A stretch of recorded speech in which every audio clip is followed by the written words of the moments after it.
La panne au décollage est une panne critique car vous êtes proche du sol et à une vitesse faible. Je vous propose de voir ensemble la procédure pour les deux cas de panne, la panne que l'on appelle mineure et la panne majeure qui est la panne moteur. Durant ce premier cours sur le cas de la panne après décollage, nous allons étudier quelles sont les deux procédures à connaître. Nous verrons tout d'abord quelques exemples de pannes possibles, pour parler ensuite de la première procédure en cas de panne mineure et de la deuxième procédure en cas de panne moteur, c'est le cas de la panne majeure. Commençons par lister quelques situations qui peuvent arriver après décollage. Le cas le plus courant et auquel on pense le plus, c'est la panne moteur complète, le moteur s'arrête. Mais il ne faut pas oublier la panne moteur partielle, où il y a seulement une partie de la puissance qui n'est plus délivrée.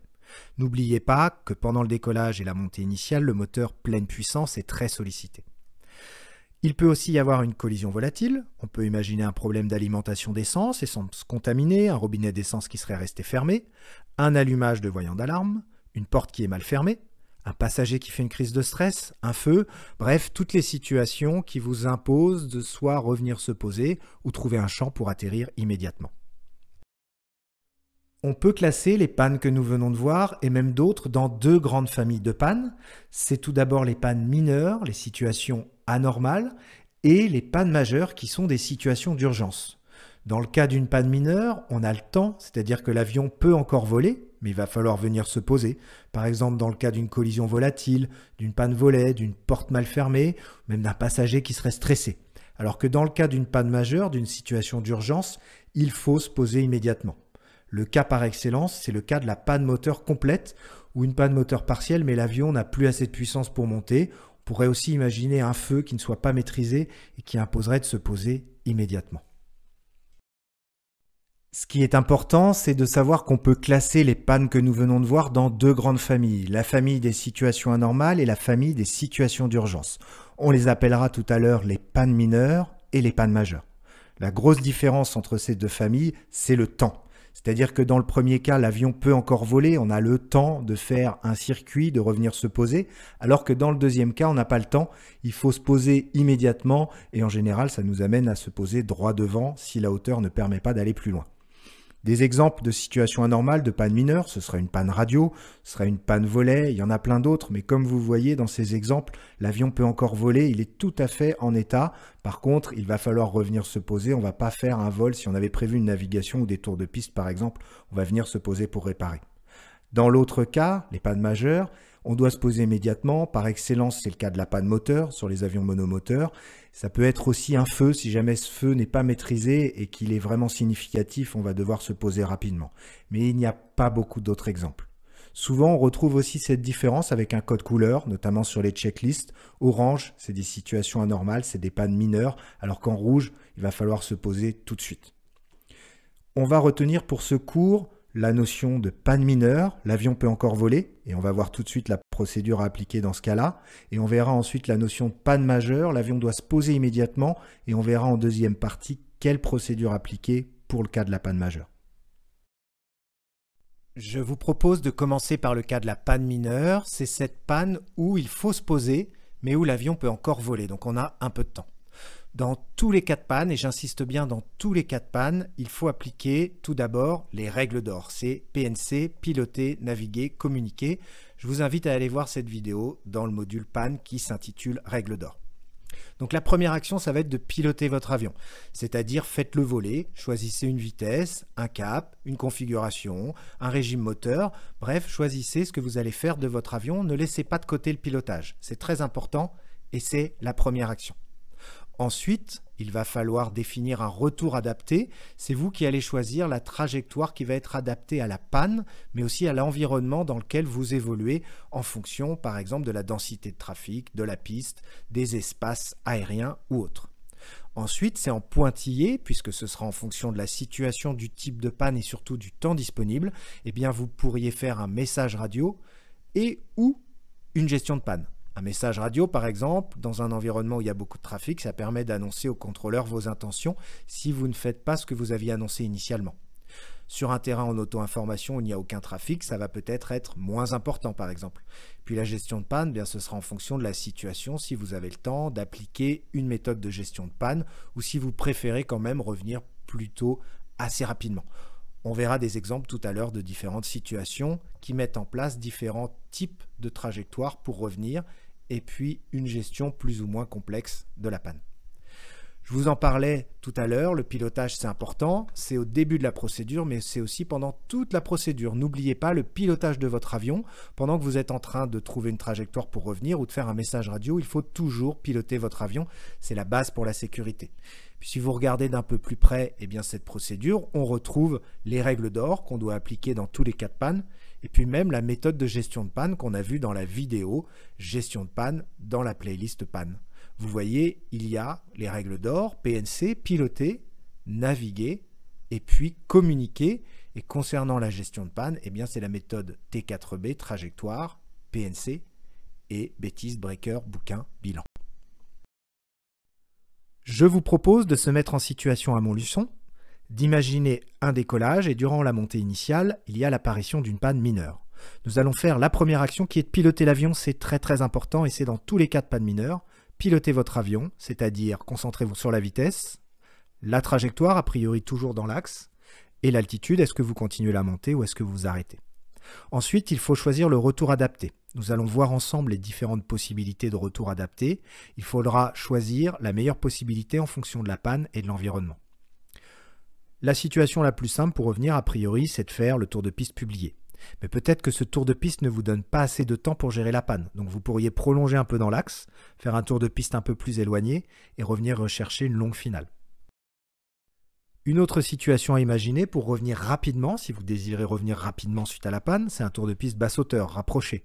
Il peut aussi se faire de l'autre côté, s'il y a déjà un trafic au sud.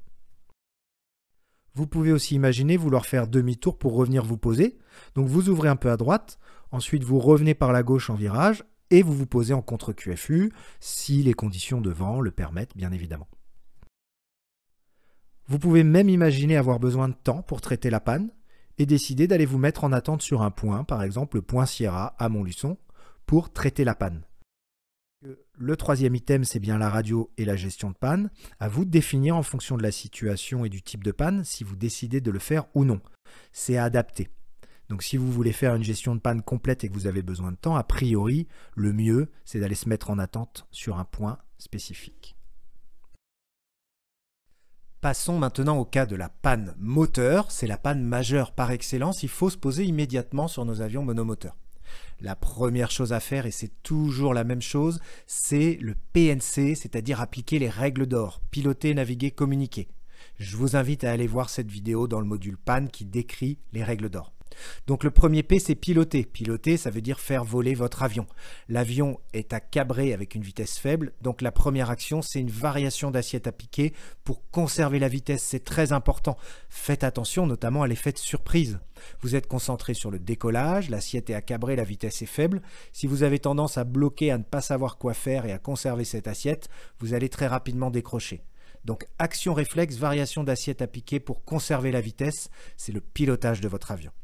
Ensuite, il va falloir naviguer, c'est-à-dire adapter la trajectoire pour un atterrissage d'urgence. C'est bien un atterrissage d'urgence. Donc, en fonction de l'environnement, s'il y a une zone dégagée, une forêt, un étang et de la hauteur, vous allez adapter la trajectoire pour essayer de trouver la meilleure solution. Ensuite, et c'est en pointillé, puisque ça va être en fonction du temps disponible, eh bien, si vous avez le temps disponible, par exemple, si vous êtes assez haut, vous pouvez faire des actions comme la gestion de panne. Est-ce que l'essence est ouverte? Est-ce que la pompe carburant est sur on? Peut-être que ça permet de faire redémarrer le moteur. Et puis en fonction de la situation, encore une fois, vous allez communiquer, annoncer par exemple sur un message radio, si vous êtes sur un terrain contrôlé, qu'il y a beaucoup d'avions et un contrôleur, vous pouvez annoncer vos problèmes, mais vous pouvez aussi mettre la balise de détresse sur on ou le transpondeur. Tout ça en fonction du contexte, c'est facultatif, ça va être adapté à chaque situation. Et puis vous préparez à l'atterrissage d'urgence, sortir les volets pour avoir la vitesse d'atterrissage la plus faible possible, et les actions de mémoire avant impact, si vous pouvez les faire, ça permet de sécuriser l'atterrissage en coupant tout ce qui est électrique, l'arrivée d'essence. Sur certains avions, il faut entrouvrir la verrière. Bref, c'est des actions de sécurité qui doivent être réalisées de mémoire si la situation le permet. Je vous parlais des règles d'or, on les retrouve bien évidemment avec le pilotage, P, piloter, la navigation, le N, et enfin communiquer si nécessaire. Prenons l'exemple générique d'une panne qui interviendrait entre 5 et 600 pieds sol. Attention à l'effet de surprise, on ne s'attend pas à la panne, il ne faut pas bloquer sur l'assiette de montée et la vitesse qui est faible, il faut bien faire la première action, assiette à piquer, piloter votre avion. Initialement, idéalement la vitesse de finesse max ou la vitesse d'évolution, pour aller chercher une zone de posée. En fonction de la hauteur et de l'environnement, vous allez avoir un cône devant vous qui sera plus ou moins ouvert, et vous allez chercher une zone de posée qui sera la plus adaptée. L'environnement, c'est est-ce qu'il y a de la forêt, est-ce qu'il y a des obstacles, est-ce qu'il y a du vent. Il faut choisir la meilleure situation. Si le temps le permet, une gestion de panne, est-ce que vous pouvez juger plus important de faire un message radio, de gérer la panne, si vous n'avez pas le temps de faire les deux? Ça peut être une gestion rapide, vérifier que l'essence est ouverte, la mixture, la pompe, essayer de redémarrer. Mais tout ça ne doit pas se faire au détriment du pilotage. Et enfin, préparez votre avion à l'atterrissage d'urgence, c'est-à-dire sortir tous les volets pour atterrir à la vitesse la plus faible, 1,3 la vitesse de décrochage de la configuration, et faire les actions de mémoire avant impact pour préparer l'atterrissage d'urgence, couper l'électricité, couper l'essence, et éventuellement ouvrir la verrière, mais je vous invite à consulter le manuel de vol de votre avion. Imaginons maintenant le cas d'une panne, mais plus tôt. Ça arrive très rapidement après décollage. La première action, c'est toujours la même, assiette à piquer pour garder la vitesse et pas décrocher. Par contre, vous allez vous poser tout de suite, donc aller chercher 1,3 fois la vitesse de décrochage. La zone de posée, il n'y a pas trop le choix. En fonction de l'environnement et de la hauteur, vous êtes très bas, donc essayez de trouver un champ droit devant. La gestion de panne, a priori, vous n'aurez pas le temps de le faire. Et l'atterrissage d'urgence, si vous avez le temps, faites-le. Mais si vous n'avez pas le temps, donnez la priorité absolue au pilotage. Regardons ensemble la simulation d'une panne moteur immédiatement après décollage et les actions associées. Tout d'abord, il y a la panne.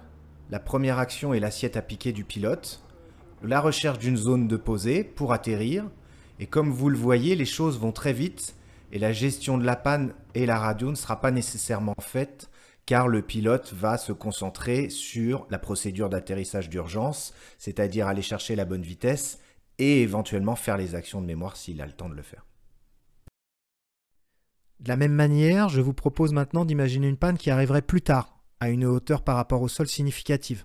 Première action, ça ne change pas, pilotez votre avion. Assiette à piquer, initialement finesse max ou vitesse d'évolution. Vous recherchez une zone de posée, donc là par rapport à l'environnement et la hauteur, comme la hauteur est élevée, vous avez plus de choix. On peut imaginer de faire un demi-tour, mais attention, la hauteur minimale pour le demi-tour en fonction de l'avion, c'est 800 à 1000 pieds sol et c'est vraiment mini. Donc c'est adapté en fonction de votre avion et je vous invite à voir la vidéo qui traite du cas du demi-tour après décollage, qui est la vidéo panne après décollage, deuxième partie. Si le temps le permet, a priori oui, vous êtes assez haut, vous pouvez faire une gestion de panne et ou un message radio ou les deux. Et avant l'impact, préparez l'avion à l'atterrissage d'urgence, c'est-à-dire sortir les volets pour la vitesse minimum et les actions de mémoire avant impact. Regardons ensemble cette vidéo qui simule une panne moteur à une hauteur significative après décollage. Tout d'abord, il y a la perte de puissance et la panne et la première action du pilote, c'est la variation d'assiette à piquer. Ensuite, il va rechercher une zone de posée en adaptant sa trajectoire. Il tourne sur la droite car il y a des champs à droite pour aller se poser. Comme il est assez haut et qu'il a du temps, il va pouvoir faire une gestion de panne, remettre la pompe, la réchauffe carburateur et d'autres actions, et également faire un message radio pour informer sur la fréquence, la nature de ses soucis. Enfin, en se rapprochant du sol, il va se préparer à l'atterrissage d'urgence, c'est-à-dire sortir les volets, vitesse minimale d'approche et les actions de mémoire avant impact. Nous allons terminer ce cours par deux conseils et le premier, c'est vraiment le plus important, c'est que quelle que soit la panne que vous avez après décollage, mineur ou majeur, la priorité c'est le pilotage de votre avion. Vous êtes proche du sol, avec une assiette à cabrer, avec des vitesses en général assez faibles, donc concentrez-vous sur le pilotage de votre avion pour rester en sécurité. Ensuite, chaque situation est unique, donc il va falloir vous adapter, éventuellement en essayant d'anticiper, ce sera le but du troisième cours sur la panne moteur après décollage, mais sachez qu'il n'y a pas une solution figée, notamment en cas de panne mineure, il faudra faire un tour adapté à la situation, et pareil, en cas de panne majeure, il va falloir trouver l'endroit pour vous poser en fonction de la hauteur notamment. Vous pouvez bien évidemment télécharger une fiche de synthèse qui reprend l'essentiel de ce que nous venons de voir sur le cas de la panne après décollage. Comme le cas de la panne après décollage est un vaste sujet, il y a 3 cours. Ce cours était le premier sur les procédures. Le deuxième cours est consacré au cas du demi-tour en cas de panne moteur. Et le troisième cours va mettre en avant la différence que l'on peut rencontrer entre la théorie, ce que l'on a prévu, et ce qui va se passer en vol que l'on pourrait appeler la vraie vie.